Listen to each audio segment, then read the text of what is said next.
আজ আমরা প্রফেসর শঙ্কুর ডায়েরির পাতা থেকে একটা অসাধারণ অভিযানের গল্প শুনব। এখানে বিজ্ঞান আর কিংবদন্তি যেন মিলেমিশে একাকার। ভাবুন তো, একজন অভিযাত্রীর ডায়েরিতে লেখা মাত্র একটা লাইন যে তিনি ইউনিকর্নের পাল দেখেছেন, কিভাবে একদল মানুষকে টেনে নিয়ে গেল তিব্বতের দুর্গম বরফে ঢাকা পথে। চলুন সেই গল্পটাই শুনে নেওয়া যাক। সবকিছু শুরু কিন্তু একটা ডায়েরিকে ঘিরে। এক অভিযাত্রী যিনি আর বেঁচে নেই, তার ফেলে যাওয়া একটা ডায়েরি, আর তার পাতায় পাতায় লুকিয়েছিল এমন এক রহস্য যা কয়েকজন মানুষকে টেনে নিয়ে গিয়েছিল এক অসম্ভব অ্যাডভেঞ্চারে।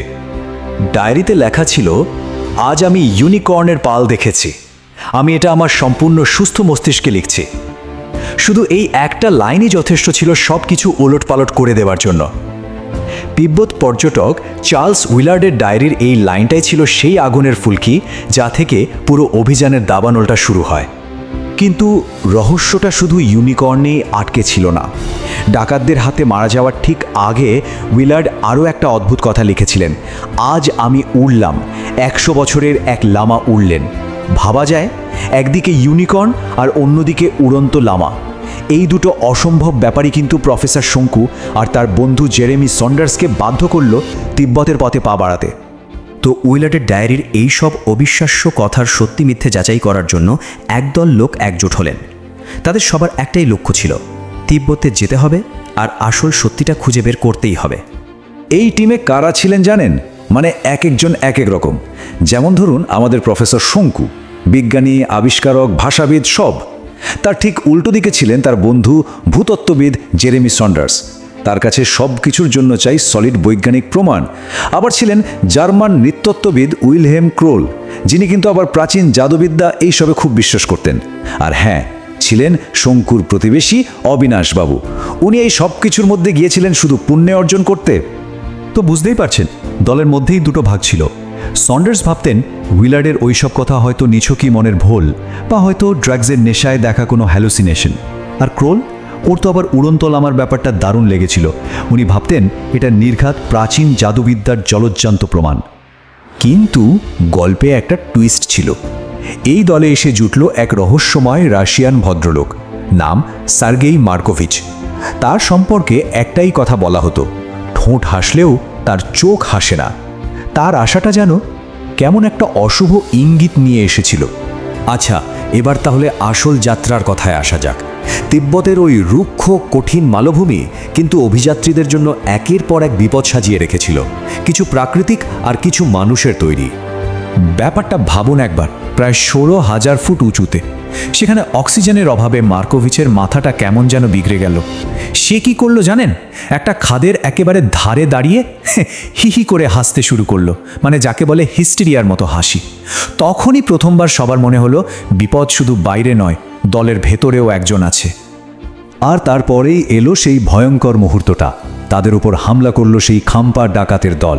হ্যাঁ, ঠিকই ধরেছেন, ওরাই উইলার্ডকে মেরেছিল। 22 জন ডাকাত।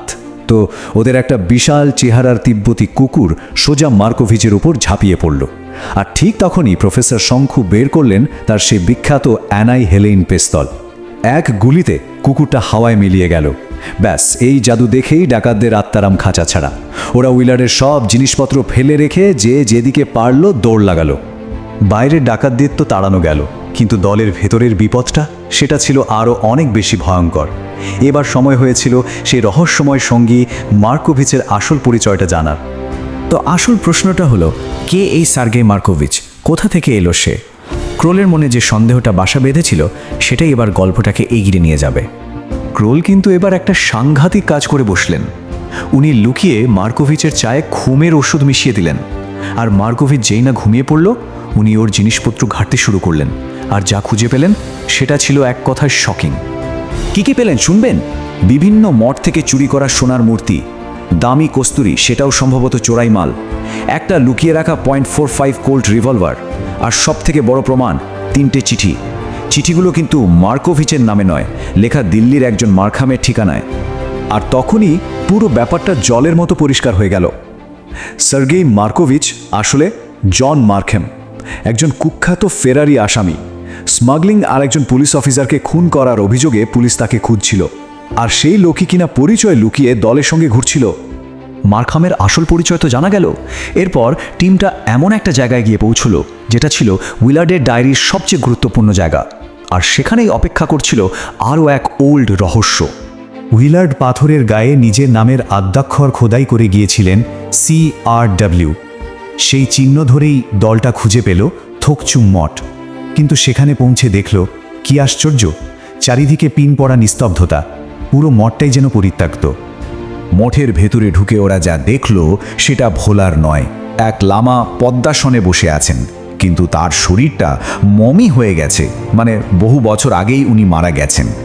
আর ঠিক তার সামনেই রাখা একটা বহু পুরনো পুঁথি। জানেন পুঁথিটার নাম কি ছিল? উড্ডয়ন সূত্রম, মানে দ্য সায়েন্স অফ ফ্লাইং। ওটার মধ্যে একটা কেমিক্যাল প্রসেসের কথা লেখা ছিল, যা দিয়ে নাকি মানুষের শরীরকে একদম পালকের মতো হালকা করে ফেলা যায়, যাতে সে বাতাসে ভাসতে পারে। তার মানে উইলার্ড যা দেখেছিলেন সেই উড়ন্ত লামাটা কোনো জাদু ছিল না, ছিল নিখাদ বিজ্ঞান। গল্প কিন্তু প্রায় শেষের দিকে। টিমটা এখন অনেকটাই ছোট হয়ে গেছে। ওরা নিজেদের শেষ লক্ষ্যের দিকে এগিয়ে চলেছে। আর ঠিক তখনই ওদের মুখোমুখি হতে হলো শেষ এবং সবচেয়ে বড় বিশ্বাসঘাতকতার। চারদিকে তখন ভয়ঙ্কর তুষারঝড়, আর সেই সুযোগটাই নিল জন মার্কাম। সে একজন কুলি, একটা মাল বইবার পশু আর একটা রাইফেল নিয়ে চম্পট দিল, ফলে বাকিদের অবস্থা আরও সঙ্গীন হয়ে পড়ল। টিমে এখন রইল মাত্র 4 জন। ওরা উইলার্ডের ডায়েরিতে দেওয়া কোঅর্ডিনেট ধরে এগোতে লাগলো, আর শেষে ওদের সামনে এসে দাঁড়ালো এক বিশাল, প্রায় দেওয়ালের মতো উঁচু মালভূমি। স্থানীয় নাম ডুংলুংডো। ওরা যতই সেই দেওয়ালের দিকে এগোচ্ছে, বাতাসটা কেমন যেন একটা অদ্ভুত সুন্দর গন্ধে ভরে উঠছে। ভাবুন একবার পরিস্থিতিটা, একজন দাগী আসামি পালিয়ে গেছে, আর ওদের আসল লক্ষ্য ঠিক সামনে। ওই রহস্যময় মালভূমির ওপারে কি আছে? ইউনিকর্নের রহস্যের কি শেষ পর্যন্ত সমাধান হবে? ঠিক এই চরম উত্তেজনার মুহূর্তে এসেই কিন্তু গল্পটা শেষ হয়ে যায়, আমাদের জন্য একরাশ প্রশ্ন রেখে।